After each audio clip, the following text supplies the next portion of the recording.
Welcome to the Pursuing Points podcast, where it's all about the pursuit of credit card points and miles today so that you can travel the world free of charge tomorrow. And now, your host, Peter Foti. What's up, listeners? Hello and welcome to the 26th Pursuing Points podcast. I'm your host, Peter Foti, and today is the last podcast of 2018. Although there's going to be a little bit of time left in 2018 when you listen to this, this will be the last recording until 2019. This year, I produced a few more episodes, I believe, than we did in 2017. Although, given the reviews and the feedback, still not enough. And I agree. I would like to do these weekly, but it has been the case that hasn't necessarily been possible. In 2019, we'll look to start these weekly, and we'll run with it as long as we can. I do have a lot of stuff I'd like to talk about because I have done some travel recently. I've made some redemptions recently. I haven't signed up for any new cards, so don't worry. If those who've been keeping track of the wallet, so to speak, there's nothing new there because I suspect I'll always sign up for new cards on the podcast. I don't really see myself signing up for something not live on the show, unless it's like an insane offer and I'm unable to record for some reason. But with that, today what I wanted to do is, because I haven't done one of these in a while, I wanted to do a 2018 sort of year in review. Well, not year in review. A wallet review, if you will. So I've done these before, but none lately. And before I start talking about mine, really what this episode is me sort of suggesting that you do something similar. So basically what I did is I sat down, I pulled out both of my wallets because I have two. I have one which is it's a zipper wallet. I don't carry it around anywhere. I sometimes take it with me when I travel, and it houses the credit cards that I have but never use. I also have things like I have cash in there. I have my passport and things like that. And then my daily wallet has 2 or 3 cards, insurance information, license, a $20 bill, stuff like that. So I got both my wallets. I took out every credit card. And I basically looked at each card. I asked myself some questions like, what value do I get out of this product? Should I keep this product moving forward? Should I cancel it? Do I want to ask for a retention bonus? And the results were interesting because right now I have 12 credit cards in my wallet. And for most of them, I'm not interested in really keeping them. But so basically what that means is like on my spreadsheet, I said cancel, or I said try to obtain retention bonus. But in some cases they don't have annual fees. In other cases, I'm interested in maybe holding out a little while longer, just because they carry some benefits with them. And also in other cases, and obviously I'm going to talk about each of these individually, but in other cases, I just don't know exactly if I'm ready to cancel. So I guess maybe I should change some of those to a maybe. But the point is, as 2018 comes to an end, what I would suggest doing if you're into this hobby is sitting down, putting all of your credit cards out in front of you on a table, taking stock of what's in your portfolio. For each card, list the benefits, and then do the best you can to try to make a decision as to whether or not you think you should keep it or not, right? You know, these cards, especially the ones with the annual fees, you know, a lot of times what'll happen is you'll sign up, you'll take advantage of a great sign-up bonus, and then maybe the card doesn't have a lot of perpetual value. And in those cases, I think it makes sense to cancel, right? Now, anyone who hears me say the word cancel a credit card and you get nervous because you think, oh, I've heard that canceling credit cards is a bad thing. I have some posts, which I will link to on pursuingpoints.com. And, you know, it's actually funny. This is sort of a tangent, but whenever I talk to people about credit cards and I mention canceling them, it's almost universal that they are skeptical, and they tell me that they've heard that canceling a card can decrease your score and things like that. Basically, I don't want to call it like 100% myth busted. Shout out to Mythbusters. Love that show. But basically, your credit score is made up of a variety of factors, right? One of them is your average age of accounts, average length of accounts age. And so, let's say your average is 5 years and you cancel a card which is 7 years old. In that case, it's going to bring down your average, and it could have a material negative impact on your credit score. Okay, so that's one. But let's say that the card is 6 months old. Well, in that case, if your average is 5 years and this is a 6-month-old card, it's actually pulling down your average. So in that case, it could have a material impact positively on your credit score. The other thing that your credit score is derived from is your credit utilization. So this is, you've got $10,000 in available credit. You're using $1,000, which means you're using 10%, right?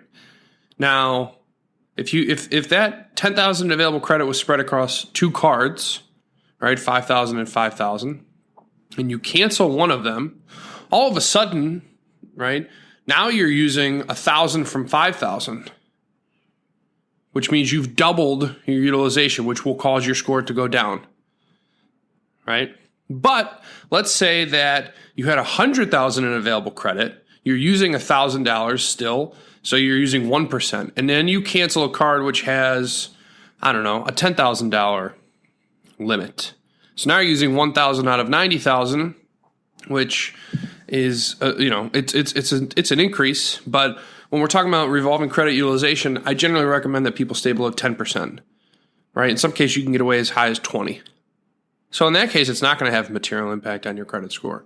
So basically, as you're listening to this podcast, when you sit down and you take stock of your portfolio, for the cards that you're interested in canceling, you can ask yourself the question, what impact will this have on my credit score, right? Check its age relative to your average. Understand its the credit that it makes available to you relative to your total available. And then ask yourself, do I think this will have a big impact? Will it put your revolving credit utilization over 10%, right? Will it decrease your average age beneath, say, 5 years? Something like that. And if you're curious, and if you don't know, feel free to email me. pursuingpoints.com/contact, or I always have, my email is made available, peter@pursuingpoints.com. If you have a question, feel free to email me. But if a card doesn't provide value for you on an ongoing basis, you should not be afraid to call, ask for a retention bonus, and or cancel, right? There's no reason to keep cards around that don't provide value. And keeping them around and paying the $100 a year, whatever it is definitely worse than the impact it'll have on your credit score in the vast majority of cases. And again, when I talk about some of my older cards that I don't use, you'll hear me give reasons for why I keep them around. But you generally know when you see it. If it's a card you signed up for within the last year, just to get the sign-up bonus, don't be afraid to cancel. So all that being said, I took stock of my portfolio. I listed out the cards. I did a few bullet points as to what they offer me and whether or not I want to keep them or cancel them. And basically, I'm just going to go through the list. So the first card is the Chase Sapphire Reserve. There's really not much I could say about this that I haven't already said on this podcast. I signed up for it live on the show. It's been the darling of my wallet and this podcast for, at this point, it's got to be years, right? It should have been 2 years, I think, back in September. It's the card that I use for travel and dining. I don't get a ton of benefit out of it from the lounge perspective. In fact, I've never used a Priority Pass lounge. I did recently use the $100 credit towards TSA PreCheck. I actually got my sister PreCheck, so I put it on the card. It was free for her.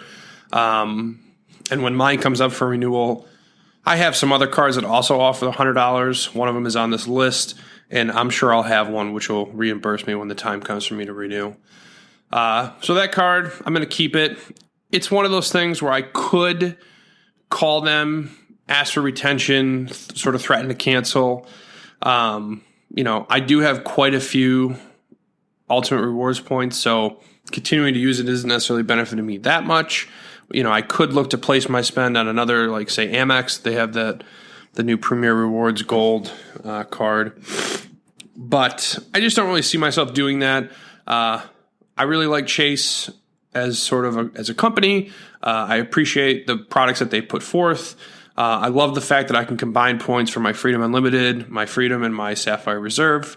So for now, I just wrote keep. Oh, and of course the annual travel credit, right? So this card has a $450 annual fee, but because you get $300 in credit, the effective annual fee is only $150, which is not cheap necessarily, but relative to the value that I get out of it, it's pretty significant. And I actually did a full write-up of this sort of all the points that I earned from this card and how that stacks up against the annual fee, and that's on pursuingpoints.com. I'll try to link to it in the show notes.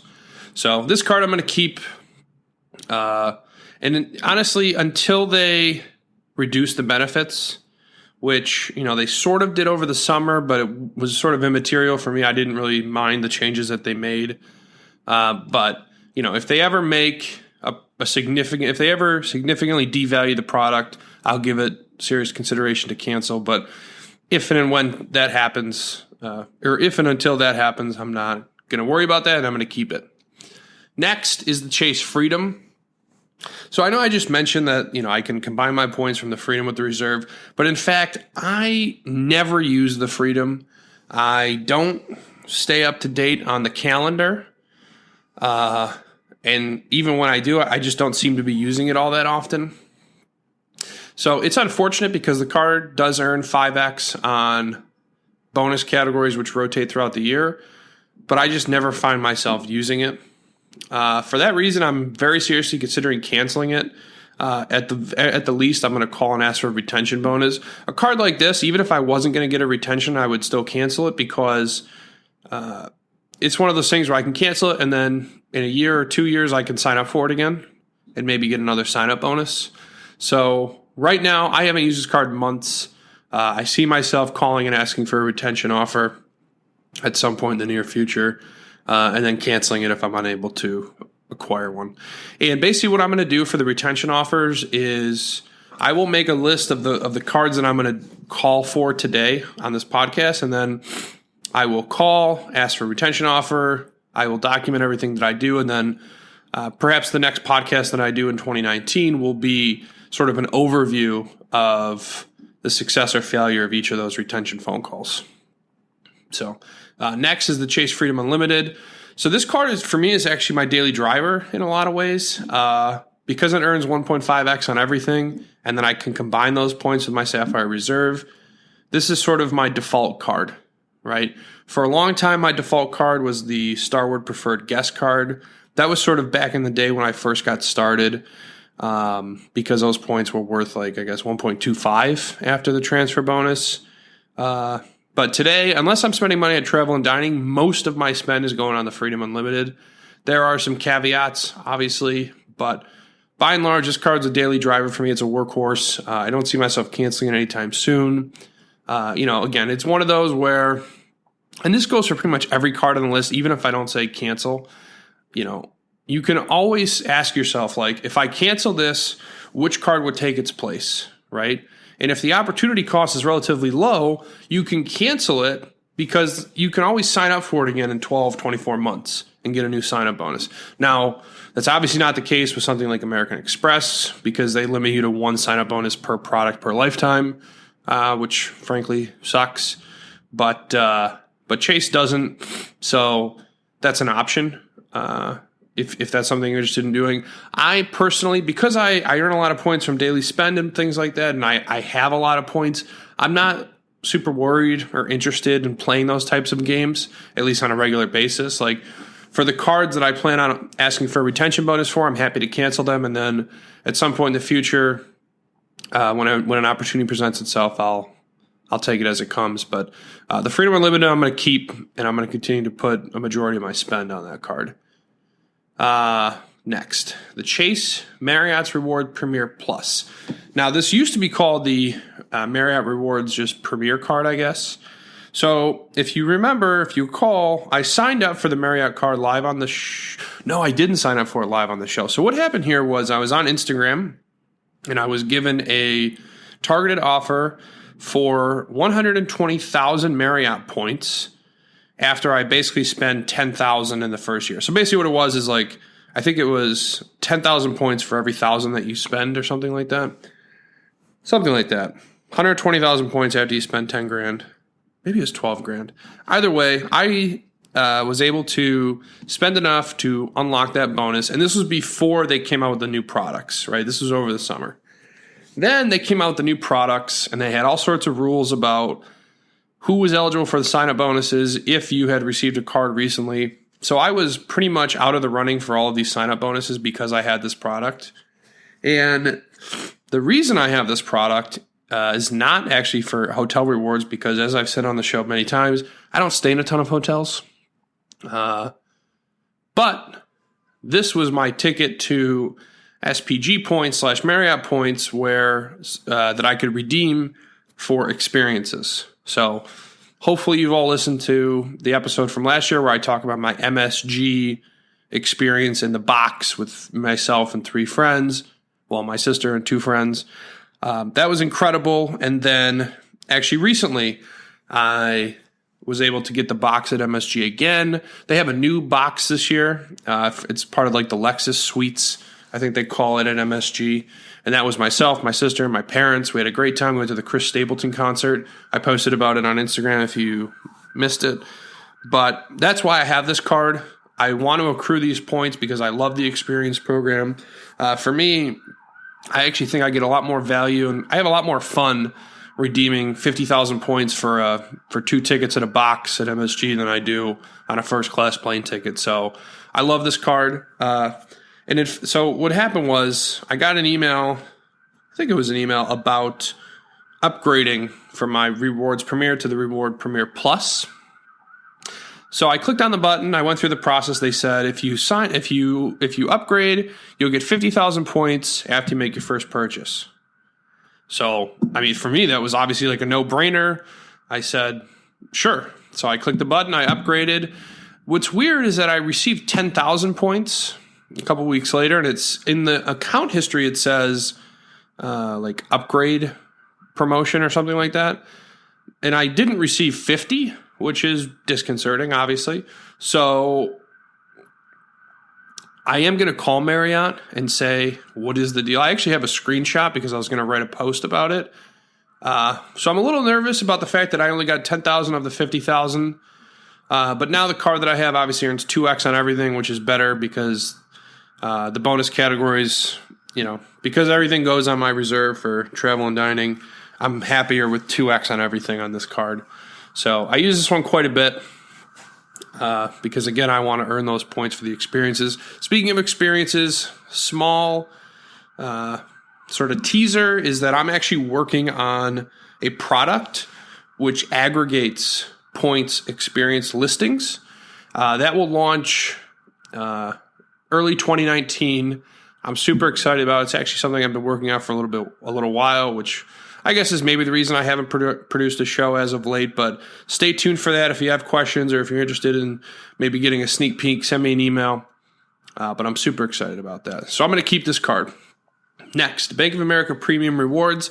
So this one has a $95 annual fee. I signed up because of the big sign-up bonus.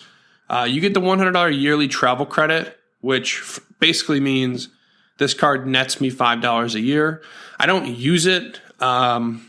If I was a member of the Bank of America Preferred Rewards program, I would consider using it.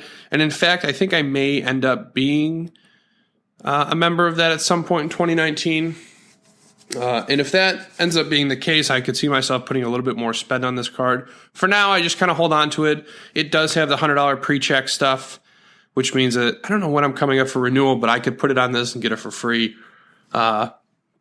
I recently paid for a couple airfare upgrades using it, so those ended up being free because those were $50 each. So this one, it's certainly in the sort of like maybe category where I'm probably going to call and ask about a retention offer and cancel it if they say no.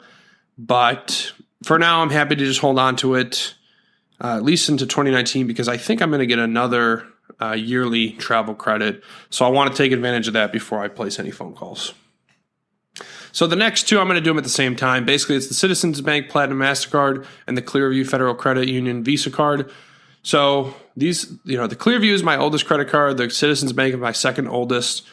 I think each of these cards are, I don't know, the Clearview should be like over 9 years old, and the Citizens is probably, I don't know, 7 or 8 years old maybe. I put one purchase a year on these cards just to keep them active. There's an argument to be made that I should cancel the Citizens just because I should only keep the oldest one. But frankly, they don't bother me, right? I put enough spend on them to keep them open. I pay the bill, and then they sit in my wallet otherwise. So I don't really see myself going through the trouble of like trying to cancel or anything like that. I don't earn any points on either of them. They just sit there. They help boost up my average age. They help lower my revolving credit utilization, and they just kind of sit in that zipper wallet I mentioned. Next is the Rediscover It card. So this one's interesting because it's a no-fee card, but I actually called about a retention bonus, I want to say, 6 to 10 months ago, and they granted it for $100, or maybe it was $150. I think I talked about this on a previous show. But this one is another one. It's very similar to the Chase Freedom in that it has rotating categories which earn 5x per quarter. I don't use it. I don't know what the categories are. I don't find myself really interested in it. This is on the cancel list for sure. I pretty much can guarantee they're not going to give me a second retention bonus, although it obviously never hurts to ask, so I'm sure I will. But I see myself canceling this because I just don't use it. And again, the reason to cancel something like this is I can always try to sign up for it again in the future when they have a new sign-up bonus. The Amtrak Guest Rewards card. So that one, I signed up because I got the targeted offer for 30,000 points, which is actually going to be very valuable. I was able to meet the minimum spend. So I have those points in my account now. This card does have a $79 annual fee, but I believe it was waived for the first year. You get 3x on 3x on Amtrak purchases. You get a 5% points rebate when you redeem the points with Amtrak. And it also came with a companion coupon, a class upgrade, and a lounge pass when I opened the account. So I haven't used any of those coupons yet. And, of course, the points don't expire as long as you have the card. I'm going to keep this for a little while. The 3x on Amtrak purchases is nice. The 30,000 points is awesome. This is not a daily user or daily driver for me by any means. So it's certainly going to be on the chopping block when the annual fee draws near, but that's not for at least another 6 months. So for now, I'm just going to hold on to it, and then we will reevaluate in about 6 months' time. Next is the Delta Platinum Amex.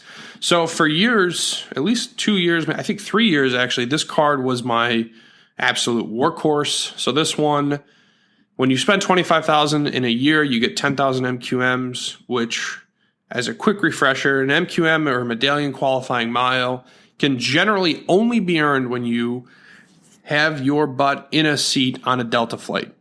And they are the means by which you acquire Delta Elite status. But this card, as well as the Delta Reserve, allow you to earn those MQMs through credit card spend. So this year I did the 25. Last year I did the 50. And basically, I've been decreasing my Delta status year over year, right? I had platinum, then this year I had gold. Now next year I'm only going to have silver. And that's really a testament, or not really a testament. It's a result of, I guess, just flying less, right? At my old job, I flew a little bit more than I do with my new one. In fact, with the new one, I don't fly at all. But with the old one, I was flying to Los Angeles a couple times a year, so that certainly helped a great deal. So for this card, I'm kind of on the fence as to what to do. Like I said, I'm going to get silver in 2019, and I'm going to roll over about 8,000 MQMs, which means if I did spend the 25, just based on my regular flying, I would have silver status in 2020. It might be worth it, but I really don't know. Silver status, the benefit, of course, is you're going to get yourself on the upgrade list, but you're almost never going to get those upgrades. Most of the other benefits are duplicative of credit card benefits. So as long as I have this, it doesn't necessarily make sense to try to get silver, right? You basically need to be gold or better on Delta, in my opinion, for it to really be worth it. That being said, I haven't made a definitive decision on this card as of yet. The annual fee is $195. So if I make the decision not to try to meet the minimum spend in 2019, I will almost certainly call. And I suspect I could be in line for a retention bonus here because I've never asked for one before. But who knows? This is one of those cards where I will probably put it on the list of companies to call and ask for retention bonuses, which if you're keeping track at home, that list includes currently the Freedom, the Bank of America Premium Rewards, Discover It, and now Delta Platinum Amex. So I'm really on the fence on this one.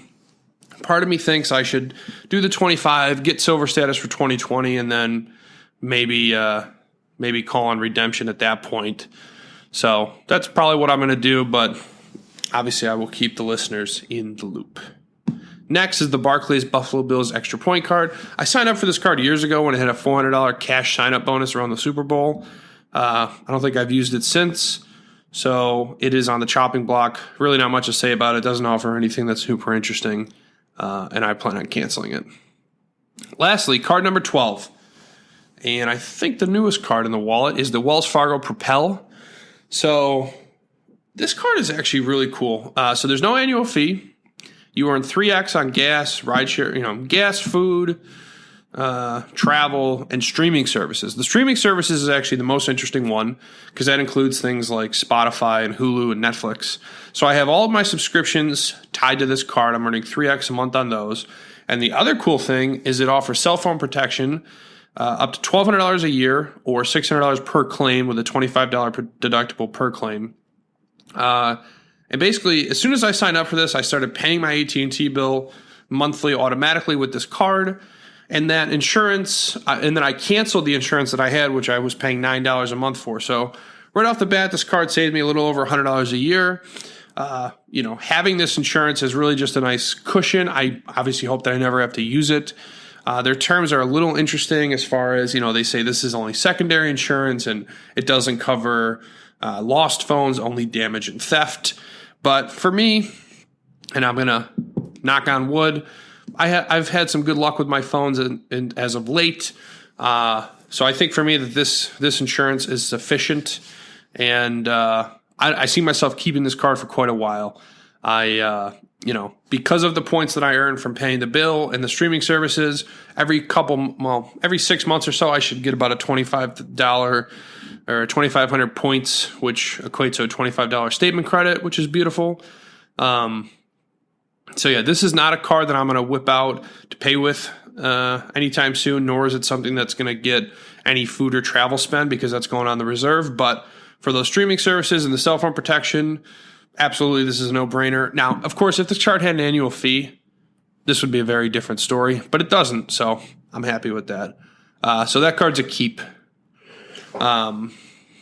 Beautiful. So basically, there's 4 cards we're going to call about, and then I've been talking for 28 minutes, which is quite a while for this show. But before I leave, I do want to talk about a couple cards that are on my radar in 2019. But honestly, nothing here really blows me away. What's going to be more interesting is to see what sort of retention bonuses I can gather or conjure up here when I call the companies in 2019. But the cards that are on my radar are the Amex Platinum. This card is funny, right? Because hopefully everyone who's listening has heard the story about me and the Amex Platinum. If you haven't, go read about it. I talked about it on the podcast as well. I signed up for it sort of accidentally when I was like 19. It was a whole thing. Had to cancel it. Then I tried to sign up for it live on the show, but they couldn't guarantee me that I would get the sign-up bonus because of that incident. So I said, forget it. I don't want the card. So that application never ended up going through. But now I live in New York City, obviously. They're adding a Centurion Lounge to JFK. They've already got one in LaGuardia. And it just seems like it makes a ton of sense to have this card. So it's back on my radar. I'm going to, it's this card's hilarious. I've just been circling it for so long. It feels like the universe wants me to have the Amex Platinum, but for whatever reason, every time I try to sign up for it, it just seems like there's another bump in the road. Maybe the third time will be a charm. We'll see. But in 2019, I think could be the year for me in the MX Platinum. The City Thank You Premier. So the card was available for a long time. Everybody loved the 5th night free, which I probably would never have taken advantage of even if I did have the card, but I didn't. Then they took it off the market, and now they're saying that they're going to release it sometime in 2019, I think in January maybe, with all new benefits. I'm not super excited about it, but depending on the sign-up bonus, I may pull the trigger. It does offer some, I think 5X on some categories, which is interesting. I don't really have a lot of City cards, so there's that. I will. I'm going to keep my eye on it. The Barclay Arrival Plus. This is another one that I used to have this card back in the day. Then they took it off the market. Now they put it back on. The sign-up bonus is 70,000 points, which is fantastic. There's no annual fee in the first year, so almost certainly this is a card I'll try to sign up for in 2019, so long as the sign-up bonus stays where it is. If it decreases, I'm less likely to try to sign up for it. As I tell people all the time, right, when you sign up for a new card, especially when it has a big sign-up bonus, you should really ask yourself when and where you think you can use those points, right? Just sort of accruing points and hoarding them is really not a great strategy because companies, they devalue stuff all the time. And so for me, 70,000 points, it's a lot, but I wouldn't know what to do with them right now because I have so many points in so many other places that they would just kind of sit there. And then I don't see myself being able to use them before the annual fee comes up, which means now I have to decide, do I want to pay the $89 and keep the card, or do I want to cancel and lose my points? Obviously, I would pay the annual fee in that case, but it's just a weird position to be in. So for now, I'm going to punt on it, but I'm going to keep my eye on it, and we'll see what happens in 2019. Lastly is the Capital One Saver card. This is the product that, it's sort of similar in this list to like the Barclays Buffalo Bills card in that it has a big cash sign-up bonus. I'm going to consider signing up to take advantage of that. It's $500 right now as of this taping, which is December 16th, 2018.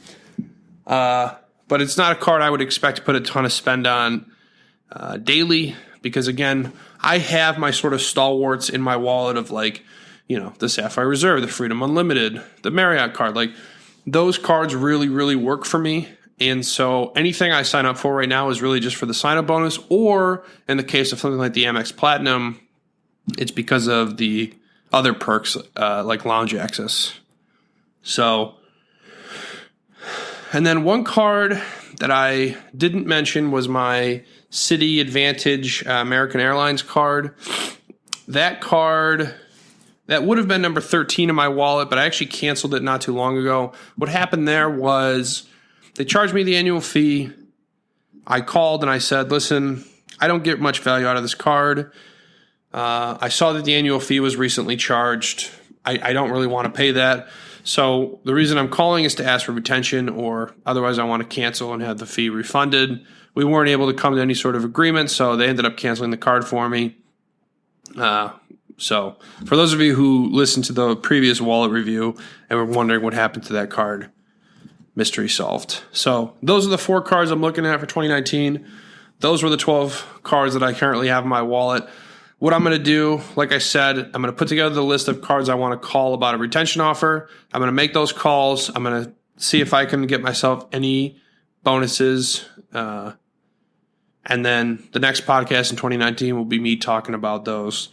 And hopefully I will have launched my new product by then so we could talk about that as well. Thank you all so much for listening, and I will see you in 2019.